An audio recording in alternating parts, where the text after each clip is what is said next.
Hi friends, स्वागत करती हूँ आपका। किसी ज़माने में एक चोर था। वह बड़ा ही चतुर था। लोगों का कहना था कि वह आदमी की आँखों का काजल तक उड़ा सकता था। एक दिन उस चोर ने सोचा कि जब तक वह राजधानी में नहीं जाएगा और अपना करतब नहीं दिखाएगा, तब तक चोरों के बीच उसकी धाक नहीं जमेगी। यह सोचकर वह राजधानी की ओर रवाना हुआ। वहां पहुंचकर उसने यह देखने के लिए नगर का चक्कर लगाया कि कहाँ क्या कर सकता है।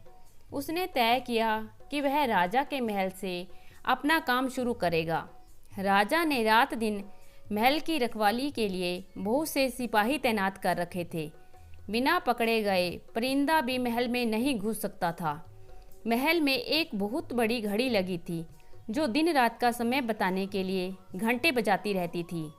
चोर ने लोहे की कुछ कीलें इकट्ठी की और जब रात को घड़ी ने 12 बजाए तो घंटे की आवाज़ के साथ वह महल की दीवार में एक एक कील ठोकता गया। इस तरह बिना शोर किए उसने दीवार में 12 कीलें लगा दी। फिर उन्हें पकड़ पकड़ कर वह ऊपर चढ़ गया और महल में दाखिल हो गया। इसके बाद वह खजाने में गया और वहाँ से बहुत से हीरे चुरा लाया। अगले दिन जब चोरी का पता चला तो मंत्रियों ने राजा को इसकी खबर दी। राजा बड़ा हैरान और नाराज हुआ। उसने मंत्रियों को आज्ञा दी कि शहर की सड़कों पर गश्त करने वाले सिपाहियों की संख्या दुगनी कर दी जाए और अगर रात के समय किसी को घूमता हुआ पाया जाए तो उसे चोर समझकर गिरफ्तार कर लिया जाए। जिस समय दरबार में यह ऐलान हो रहा था, एक नागरिक के भेष में चोर वहां मौजूद था। उसे सारी योजना की एक एक बात पता चल गई। उसे फौरन यह भी मालूम हो गया कि कौन से 26 सिपाही शहर में गश्त के लिए चुने गए हैं। वह सफाई से घर गया और साधु का बाना धारण करके उन 26 सिपाहियों की बीवियों से जाकर मिला। उनमें से हर एक इस बात के लिए उत्सुक थी कि उसका पति चोर को पकड़ेगा। एक एक करके चोर उन सबके पास गया और उनके हाथ देख देख कर बताया कि वह रात उसके लिए बड़ी शुभ है। उसकी पति की पोशाक में उसके घर चोर आएगा, लेकिन देखो, चोर को अपने घर के अंदर मत आने देना, नहीं तो वह तुम्हें दबा लेगा। घर के सारे दरवाजे बंद कर लेना और भले ही वह पति की आवाज़ में बोलता सुनाई दे के ऊपर जलता कोयला फेंकना। इसका नतीजा यह होगा कि चोर पकड़ में आ जाएगा। सारी महिलाएं रात को चोर के आगमन के लिए तैयार हो गईं। अपने पतियों को उन्होंने इसकी जानकारी नहीं दी। इस बीच पति अपनी गश्त पर चले गए और सवेरे 4 बजे तक पहरा देते रहे। हालांकि अभी अंधेरा था, लेकिन उन्हें उस समय इधर उधर कोई भी दिखाई नहीं दिया।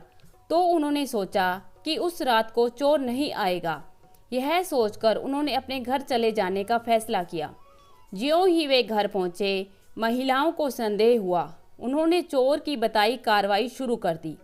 नतीजा यह हुआ कि सिपाही जल गए और बड़ी मुश्किल से अपनी पत्नियों को विश्वास दिलाया कि वे ही उनके असली पति हैं और उनके लिए दरवाज़ा खोल दिया जाए। सारे पतियों के जल जाने के कारण उन्हें अस्पताल ले जाया गया। दूसरे दिन राजा दरबार में आया तो उसे सारा हाल सुनाया गया। सुनकर राजा बहुत चिंतित हुआ। उसने कोतवाल को निर्देश दिया कि वह स्वयं जाकर चोर को पकड़े। उस रात कोतवाल ने तैयार होकर शहर का पहरा देना शुरू कर दिया।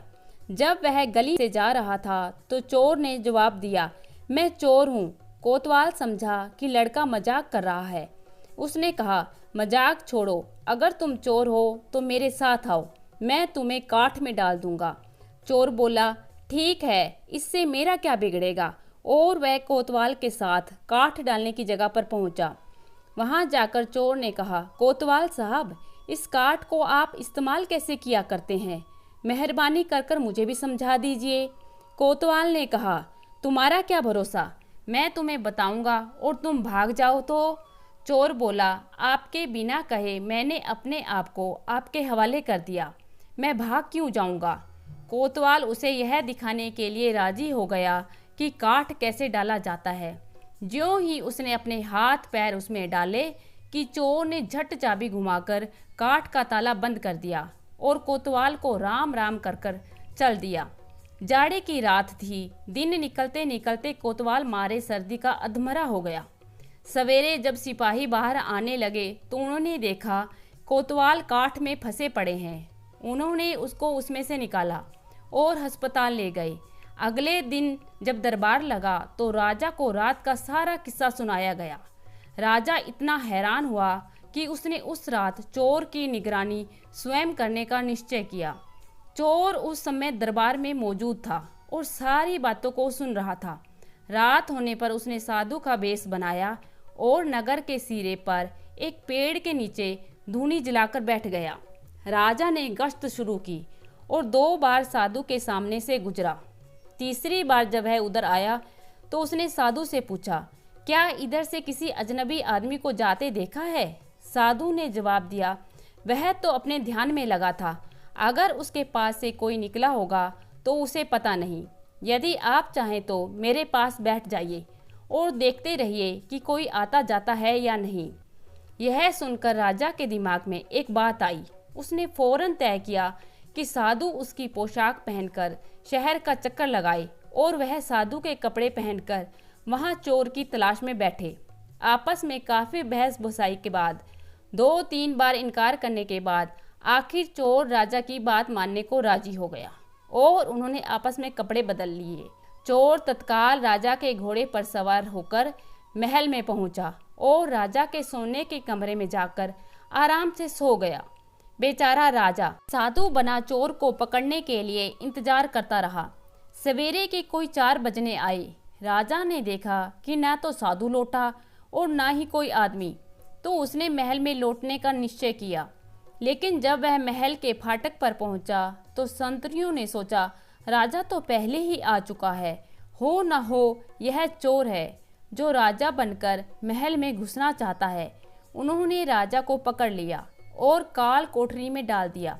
राजा ने शोर मचाया पर किसी ने उसकी बात न सुनी।